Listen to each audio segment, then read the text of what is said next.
April 1970. An uneasy neutrality is shattered. Unprepared, but grimly determined, the nation mobilizes to help win World War I.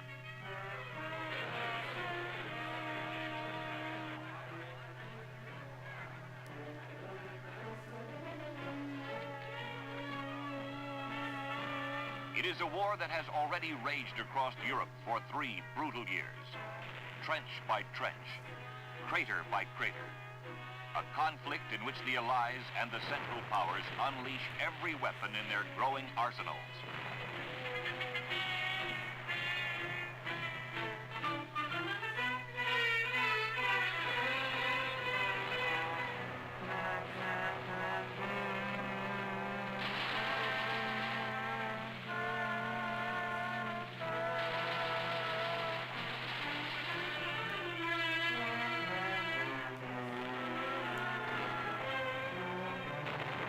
By the time the United States enters the war, a new weapon has established itself over the Western Front.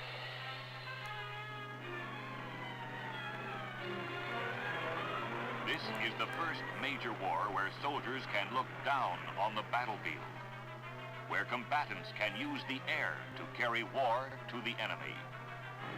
It is a weapon to be reckoned with, not only over the battlefields, but over the sea, where the airplane has already demonstrated its value in naval operations.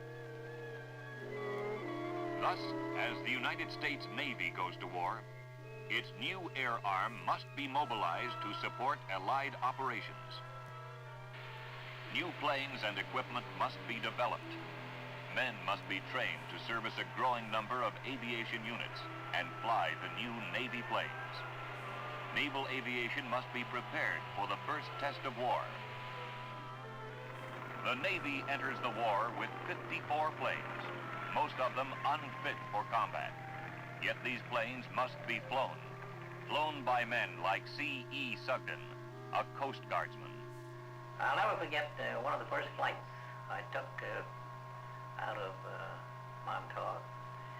With Warrant Officer Thrun, I flew to Martha's Vineyard on a search for submarines. I had no bombs with which to attack them if I saw them, but I didn't see any anyway. Returning from Martha's Vineyard and being rather careless, a fog came in below the ship, and the first thing I knew, there was no land in sight, and I didn't know where I was. Warrant Officer Thrun said he didn't know where he was either. So I put the ship down on the ocean, figuring that perhaps a vessel would come along and I could see her and go over and get directions as to where we were and how to get home. Fortunately, and it's rather peculiar, a ship did show up, flew over to her, waved her down. They sent over a boat, and I went to the ship. Found she was a Belgian tramp. She gave us our position at 65 miles from Montauk and 125 miles from the entrance to New York Harbor. He had no gasoline, but he did lend me a boat compass. So we sounded our tanks. We had enough gas, 1 hour's gas. So Thrun took the compass on his lap and gesticulated right or left to keep us on course, and we hit Montauk smack on the nose. And when we landed and went up to the runway, everybody came down, all excited and exercised, wanted to know where I'd been all that time. And they thought I was lost. They had sent a plane out to look for me, didn't find me. And they were getting ready to send out 2 destroyers from the New York Navy Yard to look for me. And then they sounded the tanks, and all that was left in it was smell. There wasn't a drop of gasoline in there. So it was quite an experience, and they never sent the plane out again without a compass from that station. There was no compass in my plane, otherwise I would never have gotten lost. No compass, no bombs. And in the Atlantic, the sinkings continue unabated.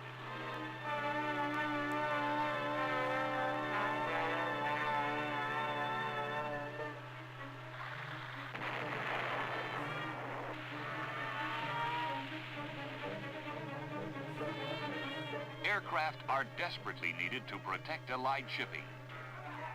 Industry mobilizes to produce planes for the Navy. But the demand for military aircraft is tremendous.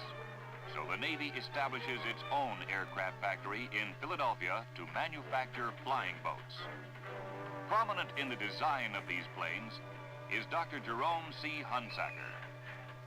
After the war had started in Europe, the British made rapid progress in flying boats for anti-submarine work, and we benefited from a knowledge gained from their experience. And by the time we were in the war, we were building at the Curtiss Company, again Glenn Curtiss's help, the H-16 and later the F-5 flying boats, of which thousands were built in this country and shipped abroad as anti-submarine patrol craft. They were possible only because of the Liberty engine. 2 Liberty engines gave the power plant that was needed for such a large flying boat with the heavy gasoline load needed to stay out on patrol for long periods of time, so that our flying boats were doing anti-submarine patrol.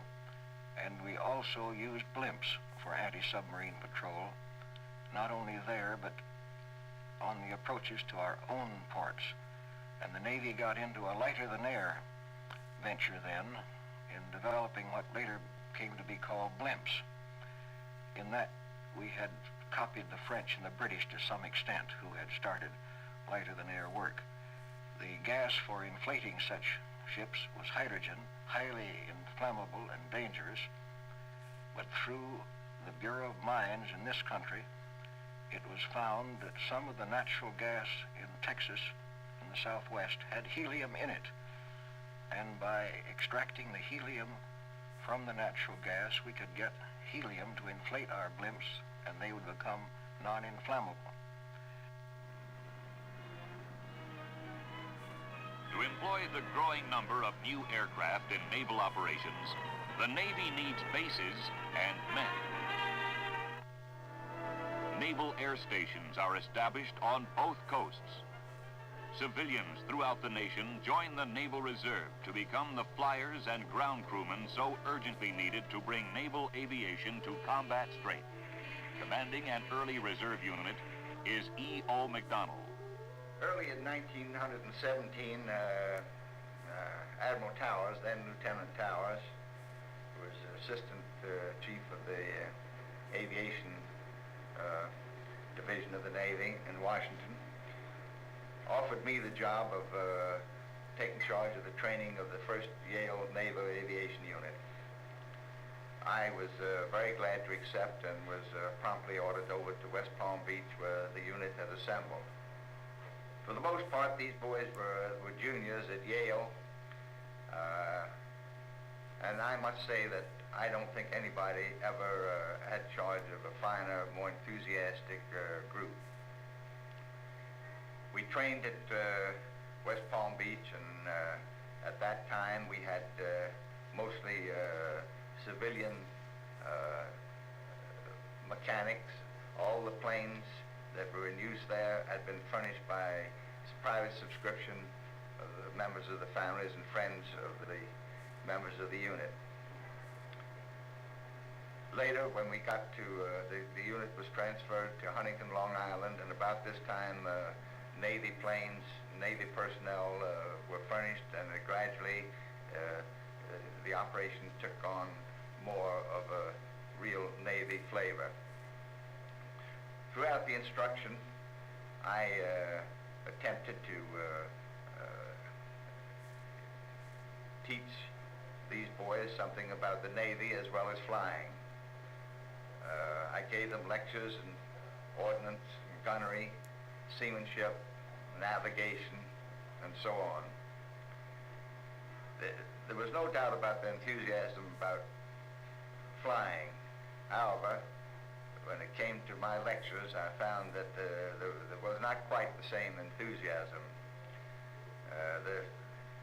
I found out that there was a certain amount of competition among members for seats behind the pillars in the room where I gave the lectures so they could take a nap while I was talking.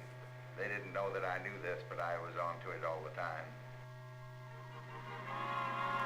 Among the first Americans to sail for Europe after the outbreak of hostilities are naval aviators.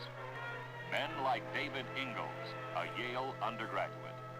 After we were all qualified and had received our certificates as naval aviators, we were distributed to various parts. First 3 of our crowd were sent overseas. A number were then sent to different, where they were starting different naval air bases in this country. And then 8 of us went over in one group to London. There we really had a good time because we had just been given or bought our new uniform, the forest green Naval Aviator's uniform, and it had a shoulder strap with a star on it, an ensign, of course, and the British and any other troops in London knew nothing about this uniform, and they saw the star, and we were saluted by practically everybody in London. And of course we were all kids, and we didn't mind being given a little acclaim as we walked down the streets of London and enjoyed ourselves. Soon they are arriving by the thousands. Fighting men of the American Expeditionary Force bound for the front. To escort them into port, seaplanes, flown from French bases by Navy airmen of the 1st Aeronautic Detachment, the first American combat unit to arrive in France. One of its members is Joseph C. Cline.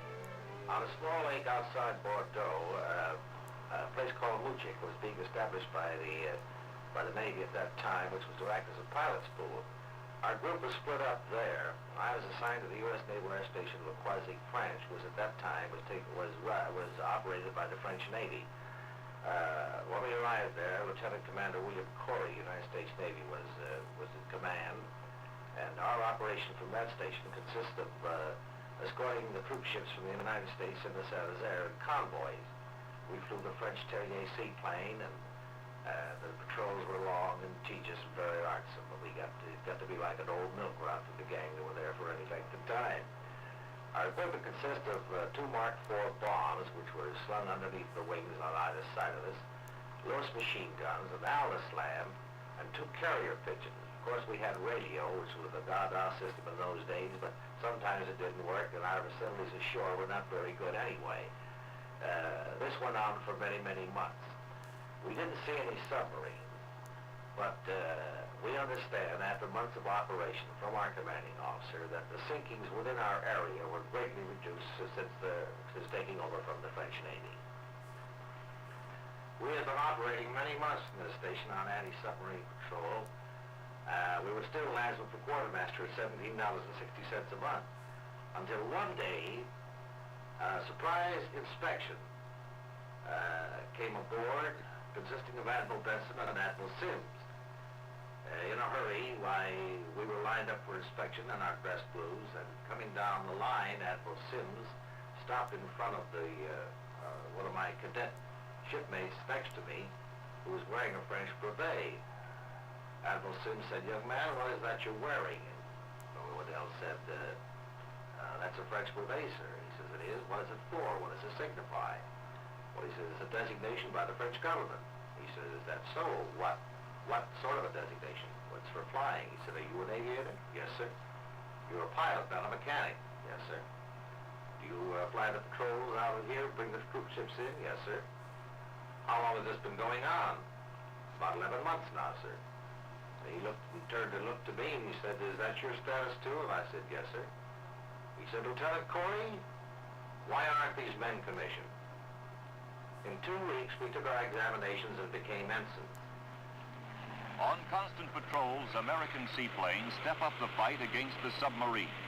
But the vulnerable flying boat must be protected by other Navy pilots, men like A. Elliatt. My job at Dunkirk was flying fighter cover to protect the and the submarine patrol planes. One morning on a patrol, I was in a formation of 3 Unrios at about 3,000 feet, with the patrol plane at about 500 feet. It was very hazy. Suddenly, I saw a submarine below us, and the first thing I noticed was that they were firing at the patrol plane, and the bursts were coming uncomfortably close. In fact, they forced him to turn and run. However, they hadn't seen the Unrios, and we were in a dive with our machine guns open, and I believe that we shot some of the gun crew off the deck. As we were closing on the submarine, it started to submerge. And at that point, the patrol plane turned around and came back and dropped 2 depth charges on the spot. We circled, and in about a minute, the submarine came up bow first at an extreme angle, and then sunk back again stern first. We received official credit for a submarine on this patrol. And now the war enters its 4th year, 1918. German submarines continue to patrol the Atlantic, but now the U-boat has a new enemy, a deadly enemy.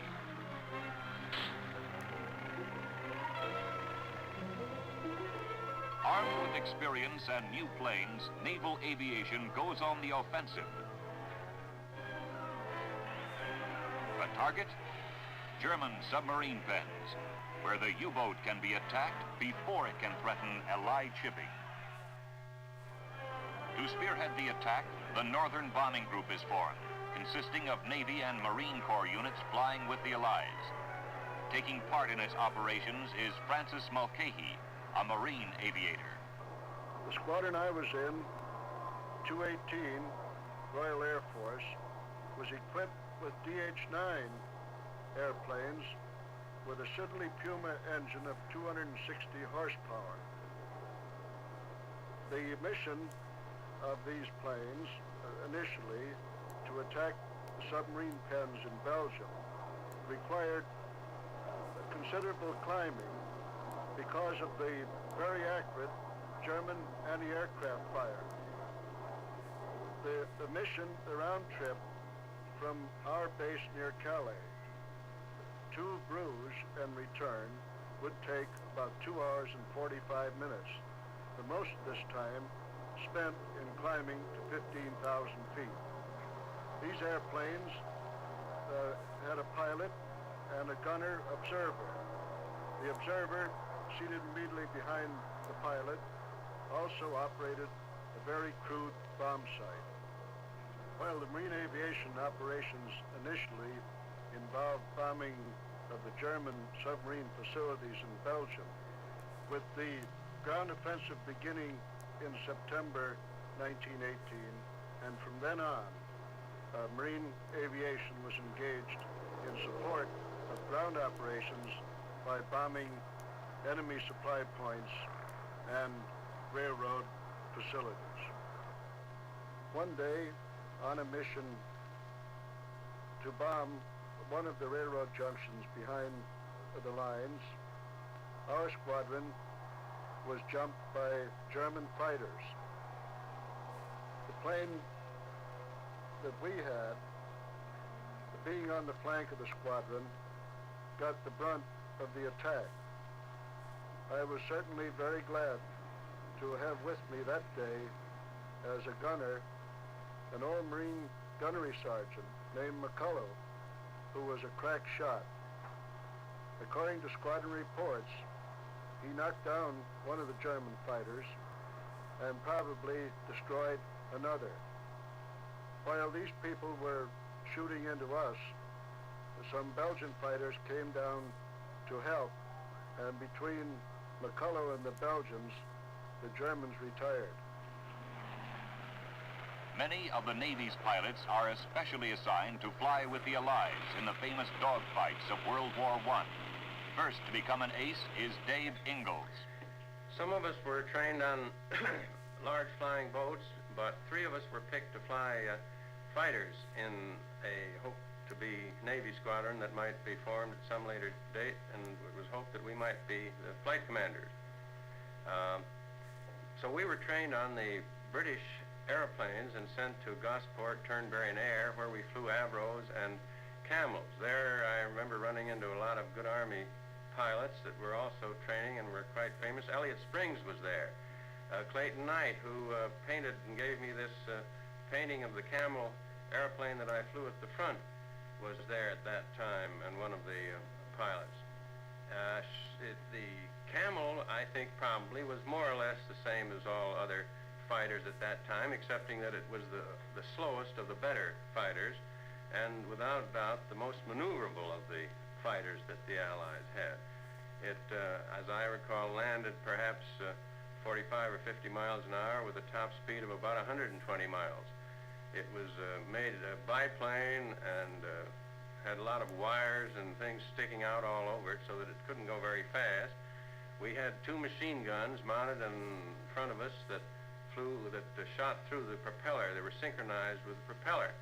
And the machine guns were one of our greatest difficulty because either due to the timing mechanism or something, they would shoot only at the most 7 or 8 times before there would be a misfire, and then the pilot would have to hit the handle of the loading apparatus and reload, and then his gun would shoot again for 5 to 7 times. So that while it was a rather primitive kind of shooting, but you did have a machine gun or 2 machine guns that would actually shoot. The instruments were about as primitive as possible. We had, as I recall, a compass and an airspeed indicator and an altimeter and some of the normal engine instruments, and that was about the limit of our instrument flying. In that way, it made it a lot simpler. You flew by the seat of your pants, and you didn't have to worry about the modern method of flying on instruments. Flying in these planes was a good deal simpler in combat than the modern combat missions that the boys went on in the last wars, because, of course, the plane was much slower and the guns shot slowly, and there weren't many guns on each particular airplane, and an actual fight was usually developed into a dogfight between 2 planes, one on each side, in a number of different groups, and they would fly round and round trying to get on the other man's tail and shoot him down. That was where the Camel had the decided advantage, because it would turn inside of any airplane that I ever saw. It couldn't run away from a fight, so that once you were actually involved, you stayed until something happened one way or the other. But at least you had an aircraft that would turn inside the other plane and give you a chance that I thought was better than simply speed, which would enable you to dive safely away. Thus, Navy pilots add a first memorable page to naval aviation's combat record, flying with the Allies on all fronts, and on the sea approaches to the United States and Europe. And then, November 11th, 1918.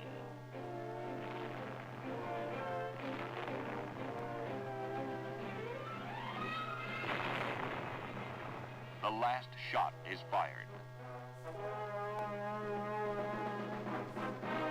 For the first time in 4 years, the Western Front is silent.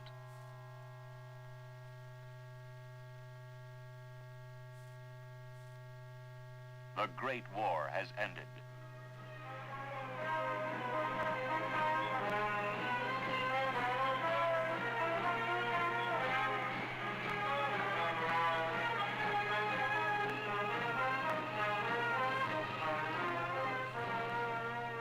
Contributing to the victory on land and victory at sea is aviation.